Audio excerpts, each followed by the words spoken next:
अहम खबर से आपको आगाह करेंगे कि जड़ावाला में दफा 144 नाफिज कर दी गई है। रैलियों और धरनों पर भी पाबंदी आयद होगी। डिप्टी कमिश्नर फैसलाबाद ने सानहा जड़ावाला के पेश नज़र जिले में दफा 144 नाफिज कर दी है। सूबा पंजाब के शहर फैसलाबाद की तहसील जड़ावाला में कुरान पाक और नबी करीम की तौहीन के वाक़े के खिलाफ एहतजाज किया गया।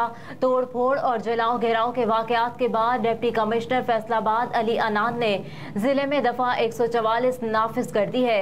रिपोर्ट के मुताबिक बुध के रोज मसीही आबादी पर हमलों और जलाओ घेराव के वाकयात के बाद किसी नाखुशगवार वाक़े से बचने के लिए इज्तिमात, जलसों, रैलियों और धरनों पर 7 रोज के लिए पाबंदी आयद कर दी गई है।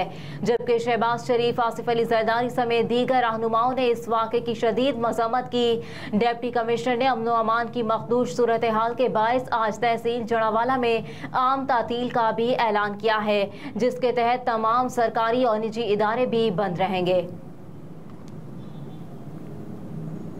एक और अहम खबर से आपको आगाह करेंगे कि निगरान वफाकी काबीना फाइनल आज हल्फ उठाएंगे। निगरान वज़ीर आज़म अनवारुल हक काकड़ की काबीना अब से कुछ ही देर बाद हल्फ उठाएगी, जिसके बाद मुंतखब अरकान के नामों का बाज़ाब्ता ऐलान किया जाएगा। तकरीब हल्फ बर्दारी ऐवान सदर में होगी। सदर मुमलिकत आरिफ अलवी हल्फ लेंगे। निगरान वज़ीर आज़म ने अपनी काबीना के अरकान के हवाले से मुशावरत भी मुकम्मल कर ली है। ज़राए का कहना है कि गौहर एजाज को वज़ीर तिजारत और सनत और डॉक्टर ताबिश को वज़ीर तवानाई के तौर पर नामजद किया गया है। डॉक्टर शमशाद अख्तर निगरान वज़ीर खजाना होंगे। निगरान सेटअप में बलोचिस्तान के साबिक वज़ीर दाखिला सेनेटर सरफराज बुगटी को वज़ीर दाखिला मुंतखब किए जाने का फैसला किया गया है, जबकि अनीक अहमद और डॉक्टर उमर सैफ, डॉक्टर मसूद और अहद चीमा के नाम भी उबूरी वज़रा में शामिल हैं। काबीना के लिए दीगर तजवीज़ करदा नाम मोहम्मद अली जलील अब्बास जलानी है। एक और अहम खबर से आपको आगाह करेंगे कि चीफ जस्टिस ऑफ पाकिस्तान से chief election commissioner Sikandar Sultan Raja की मुलाकात हुई है। गुज़िश्ता रोज सुप्रीम कोर्ट में होने वाली इस मुलाकात में आम इंतखाबात के मामले पर बातचीत की गई। चीफ जस्टिस उमर अता बंदयाल से chief election commissioner Sikandar Sultan Raja ने मुलाकात की है। मुलाकात 2 घंटे तक जारी रही। गुज़िश्ता रोज सुप्रीम कोर्ट में होने वाली इस मुलाकात में आम इंतखाबात के मामले पर बातचीत की गई। ज़राए का कहना है कि चीफ इलेक्शन और चीफ जस्टिस के माबेन खुसूसन आम इंतखाबात नई हल्का बंदियों से करवाने के मुश्तरका मफादात कौंसिल का फैसला मौजू गुफ्तगू रहा।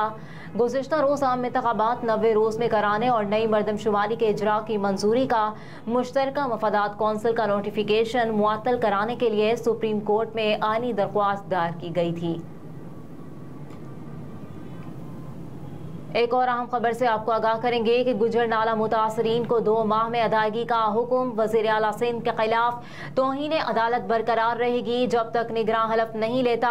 मुराद अली शाह ही वज़ीर आला सिंध होंगे। सुप्रीम कोर्ट की जानिब से ये कहा गया। साबिक वज़ीर आला सिंध के खिलाफ तौहीन अदालत केस में सुप्रीम कोर्ट ने गुजरनाला मुतासरीन को 2 माह में अदायगी का हुक्म देते हुए रिमार्क्स दिए कि जब तक निगरान हलफ नहीं लेता मुराद अली शाह ही सूबे के वज़ीर आला होंगे। सुप्रीम कोर्ट कराची रजिस्ट्री में साबिक वज़ीर आला मुराद अली शाह के खिलाफ गुजरनाला केस में तौहीन अदालत केस की समाअत हुई। Murad Ali Shah mayor Karachi, chief secretary और दीगर अदालत में पेश हुए। जस्टिस मोहम्मद अली मसहर ने रिमार्क्स दिए कि बुनियादी इशू मुतासरीन की बहाली और माली इमदाद का है। दरख्वास्त गुजार के वकील एडवोकेट फैसल सिद्दीकी ने मौक़िफ़ पेश किया कि 45,000 रुपए के सालाना 4 चेक्स मिलने चाहिए थे, लेकिन जिन्हें चेक मिला उन्हें सिर्फ 2 चेक्स मिले। अदालत ने मेयर कराची और वज़ीर आला सिंध को हुक्म दिया कि आप आगे आ जाएं। मेयर कराची मुर्तज़ा वहाब ने अदालत को बताया कि मुतासरीन की तादाद 6,932 है।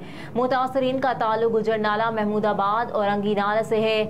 2 ट्रांजेक्शंस हो चुकी, तीसरी तैयार है। बेशतर मुतासरीन अभी तक चेक्स लेने नहीं आए और कुछ लोग तीसरा और चौथा चेक भी ले चुके हैं। जस्टिस मोहम्मद अली मसहर ने इस्तफसार करते हुए कहा कि कोई फोकल पर्सन नहीं, लोग किसी से रब्ता करें। लोग परेशान हैं, आपने भी देखा होगा। आप मेयर हैं, आपकी जिम्मेदारी है ये मसला हल करें। अदालत ने वज़ीर आला सिंध को मुखातिब करते हुए रिमार्क्स दिए कि सीएम साहब आपकी भी जिम्मेदारी थी क्या आपने। मुराद अली शाह ने अदालत में मौक़िफ़ पेश किया कि मैंने सीएम हाउस छोड़ चुका हूँ और दूसरा वज़ीर आला आ चुका है। अदालत ने रिमार्क्स दिए कि जब तक निगरान हलफ नहीं लेता आप ही वज़ीर आला सिंध है। मुराद अली शाह ने बताया कि विफाक ने 36 अरब रुपए की पैकेज का ऐलान किया। दिसंबर 2020 में कोऑर्डिनेशन कमेटी बनाई और फिर फिर यू टर्न ले लिया, फिर कह दिया हम फंड्स नहीं देंगे। सारा मलबा सिंध हुकूमत पर डाल दिया। हमने मुतासरीन को बसाने के लिए ज़मीन की भी निशानदही की थी। एक और अहम खबर से आपको आगाह करेंगे कि इलेक्शन कमीशन ने तमाम सियासी जमातों के सरबराहान से माली गोशवारे तलब कर लिए हैं। ऑडिट रिपोर्ट पार्टी सरबराह की जानिब से मजाज अहदेदार से दस्तखत शुदा हो। इलेक्शन कमीशन की जानिब से कहा गया है, इलेक्शन कमीशन ने तमाम सियासी जमातों के सरबराहान से 29 अगस्त तक माली साल 2022-23 के गोशवारे तलब कर लिए हैं। इलेक्शन कमीशन ने वाज़ेह किया कि सियासी जमात की ऑडिट रिपोर्ट पार्टी सरबराह की जानिब से मजाज अहदेदार से दस्तखत शुदा हो। इलेक्शन कमीशन की जानिब से सियासी जमातों के सरबराहान को हिदायत की गई है कि सालाना आमदनी और इखराजात, फंडिंग के ज़राए, असासे और वाजिबात की तफसीलात जमा कराई जाएँ। गोशवारों की तफसीलात इलेक्शन एक्ट 2017 के मुताबिक फॉर्म डी पर जमा कराई जाएंगी। तर्जुमान इलेक्शन के मुताबिक प्रिंट शुदा form election commission secretariat Islamabad और सूबाई इलेक्शन कमिश्नर्स के दफातर में मुफ्त दस्तयाब होंगे। अहम खबरें आपने जानी। न्यूज़ स्टूडियो से फिल वक्त इतना ही। आप देखते रहिए SM TV ग्लोबल।